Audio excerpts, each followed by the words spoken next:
कानून के साथ खिलवाड़ करने वाला व्यक्ति कोई भी क्यों ना हो, कितना भी बड़ा क्यों ना हो, उसके साथ जीरो टॉलरेंस की नीति के तहत उसे कानून के कड़घरे में खड़ा करके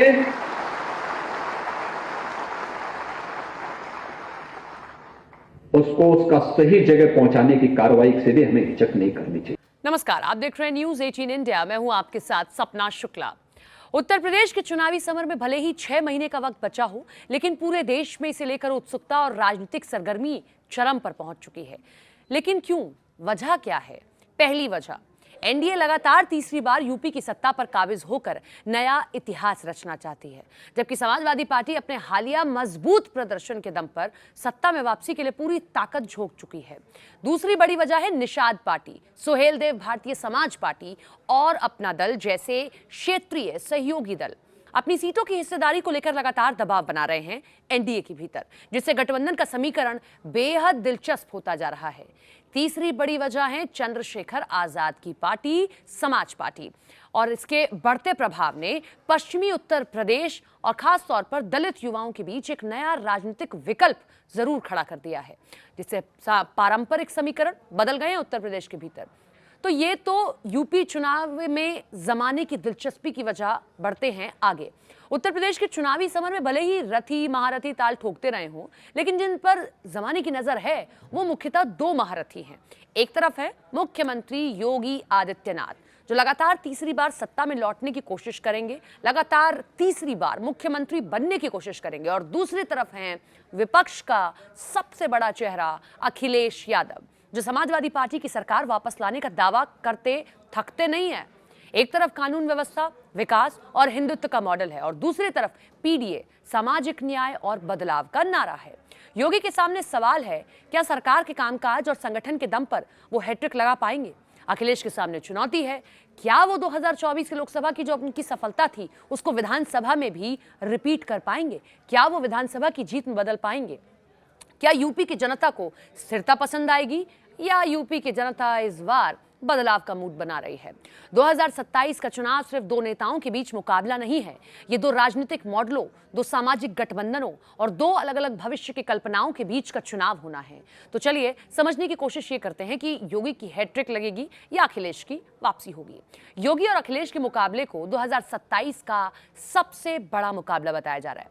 वजह भी जान लीजिए। उत्तर प्रदेश विधानसभा में 403 सीटें हैं। बहुमत अगर किसी को चाहिए तो 2002 का वो जादुई आंकड़ा चाहिए। यूपी में मुकाबला केवल लखनऊ की सत्ता का नहीं होता है, ये लोकसभा चुनाव की दिशा और राष्ट्रीय राजनीति पर भी असर डालता है। 2022 में भारतीय जनता पार्टी गठबंधन ने सरकार बनाई और योगी आदित्यनाथ लगातार दूसरी बार मुख्यमंत्री उत्तर प्रदेश के भीतर बनते हैं। समाजवादी पार्टी अपनी सीटों और वोट प्रतिशत में सुधार करती है, लेकिन सत्ता से वो दूर रह जाती है। 2024 के लोकसभा चुनाव ने तस्वीर को एक नया मोड़ दिया। विपक्षी गठबंधन ने उत्तर प्रदेश में बेहतर प्रदर्शन किया और समाजवादी पार्टी राज्य की सबसे बड़ी पार्टी बनकर उभरी। 2027 में असली परीक्षा ये होगी, क्या लोकसभा का वोट विधानसभा में भी उसी तरह पड़ता हुआ दिखाई देगा? पहले समझिए योगी के पक्ष में आखिर है क्या। तो योगी सरकार का सबसे बड़ा चुनावी दाव कानून व्यवस्था है, लॉ एंड ऑर्डर है। बीजेपी संदेश देती है कि पिछली सरकारों की तुलना में अपराधियों पर कार्रवाई तेज हुई है, राज्य में कानून का राज कायम हुआ है। बुलडोजर मॉडल मुख्यमंत्री योगी आदित्यनाथ की सरकार की कार्यशैली से जुड़ा एक राजनीतिक और प्रशासनिक प्रतीक बन गया, जिसे बाद में कई दूसरे राज्यों ने भी अपनाया। इसका उपयोग अपराधियों, माफियाओं, अवैध कब्जों पर तुरंत कार्रवाई के लिए किया जाता है। समर्थकों के लिए यह अपराधियों के खिलाफ सख्त कार्रवाई का प्रतीक है। आलोचकों के लिए सवाल ये कि बुलडोजर कानूनी कार्रवाई है, न्यायिक प्रक्रिया के दायरे में कितना पारदर्शी है। इस बात के पूरे आसार हैं कि 2027 में बीजेपी इस मुद्दे को अपने अभियान के केंद्र में रख सकती है। योगी सरकार मतदाताओं से पूछेगी कि आपको सख्त प्रशासन चाहिए या पुराने दौर की वापसी। योगी सरकार के पास विकास का भी नैतिक दावा है। योगी सरकार अपने कार्यकाल को एक्सप्रेसवे, एयरपोर्ट, निवेश, धार्मिक पर्यटन, शहरी विकास से जोड़ती है। पूर्वांचल एक्सप्रेसवे, बुंदेलखंड एक्सप्रेसवे, शहरों में चल रही परियोजनाएं सरकार के विकास मॉडल का हिस्सा, यानी कि कुल मिलाकर ये कह सकते हैं कि अब तक होने वाले चुनावों में या पहले के चुनावों में, जो पहले के नेता रहे हैं, उत्तर प्रदेश के चुनाव रहे हैं, उसमें हमेशा से विकास एक मुद्दा विपक्षी पार्टियों के रहा है। विपक्षी पार्टियों ने सवाल किया है कि विकास कहां तक पहुंचा, लेकिन आज चीजें बदलती दिख रही हैं। आज उत्तर प्रदेश के भीतर भारतीय जनता पार्टी की सरकार कहती है कि विकास हमने यहां किया, तो ये एक पिच, एक मॉडल, एक तरीका चुनाव का बदला है। सरकार दावा करती है कि उत्तर प्रदेश निवेश और औद्योगिक विकास के लिए बेहतर माहौल बना रही है, लेकिन चुनावी सवाल यह होगा, क्या बड़े प्रोजेक्ट आम लोगों की आय और रोजगार में बदल पाए हैं? क्या छोटे शहरों के युवाओं को स्थानीय स्तर पर अवसर मिले हैं? क्या किसान और छोटे कारोबारी विकास का लाभ महसूस कर पा रहे हैं? यानी एक्सप्रेसवे का उद्घाटन महत्वपूर्ण है, लेकिन मतदाता ये भी तो देखेगा कि उसके एक्सप्रेसवे से उसके गांव और बाजार का आखिर रुख कितना बदला है। क्या उसके गांव बदले हैं या नहीं? बीजेपी की सबसे बड़ी ताकत उसका मजबूत संगठन है, बूथ स्तर तक कार्यकर्ता है, पन्ना प्रमुख उसकी सबसे बड़ी ताकत है, लाभार्थी संपर्क और लगातार चुनाव अभियान, ये सभी बीजेपी की चुनावी रणनीति का सशक्त आधार हैं। योगी की व्यक्तिगत लोकप्रियता के साथ बीजेपी का केंद्रीय नेतृत्व संगठन मिलकर एक व्यापक चुनावी मशीनरी बनाते हैं। बीजेपी के पास केंद्र और राज्य सरकार की योजनाओं को मतदाताओं तक पहुंचाने का नेटवर्क भी है, लेकिन लगातार सत्ता में रहने वाली सरकार के सामने एंटी इनकम्बेंसी का खतरा भी उतना ही बना रहता है। स्थानीय विधायक के खिलाफ नाराजगी होती है। बेरोजगारी और महंगाई से जैसे मुद्दे सरकार के लिए बड़े नैरेटिव को चुनौती दे सकते हैं। अखिलेश की वापसी का आधार क्या है, ये भी तो टटोलना जरूरी है। अखिलेश यादव के लिए 2027 का चुनाव 2024 के लोकसभा प्रदर्शन के बाद एक नई ऊर्जा लेकर आया है। समाजवादी पार्टी ने पिछड़े, दलित, अल्पसंख्यक यानी कि जिसको वो पीडीए कहते हैं, ऐसा समीकरण बनाया और जिस पर जोर दिया। अखिलेश यादव की रणनीति केवल यादव और मुस्लिम वोट तक अब सीमित नहीं रहती है, बल्कि वो गैर यादव, पिछड़ों को, दलितों को, युवाओं को पहुंचाते हैं। यही रणनीति 2027 में समाजवादी पार्टी की सबसे बड़ी ताकत भी बन सकती है। लेकिन लोकसभा और विधानसभा चुनावों में बड़ा अंतर होता है, मुद्दों का अंतर होता है। लोकसभा में राष्ट्रीय मुद्दे हावी रहते हैं, गठबंधन ज्यादा प्रभावी होता है। विधानसभा में उम्मीदवार और स्थानीय संगठन और खास तौर पर मुख्यमंत्री का चेहरा अधिक महत्वपूर्ण माना जाता है।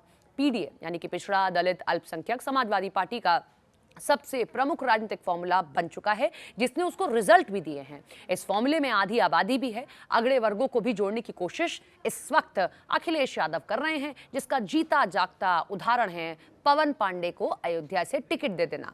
अगर समाजवादी पार्टी दलित, गैर, अति पिछड़ा वर्ग के वोट में वास्तविक हिस्सेदारी बढ़ा पाती है तो वो बीजेपी को कड़ी चुनौती दे सकती है। लेकिन पीडीए केवल नारे से सफल नहीं होगा। इसके लिए उम्मीदवारों का चयन, संगठन में प्रतिनिधित्व, स्थानीय नेतृत्व बेहद महत्वपूर्ण है। मतदाता ये जरूर देखेगा कि टिकट वितरण में कौन शामिल हुआ, पार्टी संगठन में किसकी आवाज सुनी गई, सत्ता आने पर किन समूहों को वास्तविक भागीदारी मिली।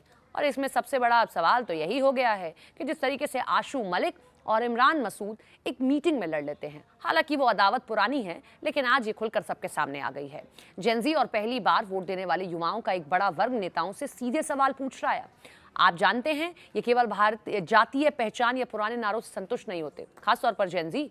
समाजवादी पार्टी यदि रोजगार और शिक्षा के मुद्दे को भुना पाती है, स्पष्ट कार्यक्रम उस पर देती है, तो युवाओं का समर्थन उसे मिल सकता है। लेकिन सवाल यही है कि क्या समाजवादी पार्टी का संगठन सोशल मीडिया की लोकप्रियता को बूथ के स्तर पर वोट में तब्दील कर पाएगा? 2027 का चुनाव दो बड़े नैरेटिव के बीच फंस सकता है। बीजेपी कहेगी कानून व्यवस्था, विकास और मजबूत नेतृत्व, समाजवादी पार्टी कहेगी सामाजिक न्याय, प्रतिनिधित्व, बदलाव। बीजेपी का सवाल होगा, क्या जनता अस्थिर गठबंधन, पुराने शासन की ओर लौटना चाहती है? समाजवादी पार्टी का सवाल होगा, क्या विकास के बावजूद बेरोजगारी, महंगाई और सामाजिक असमानता खत्म हुई है? यानी चुनाव बहस सिर्फ कौन बेहतर नेता तक सीमित नहीं रहेगी। असली लड़ाई ये होगी, जनता अपने जीवन को प्राथमिकताओं के किस मॉडल से जोड़ती है।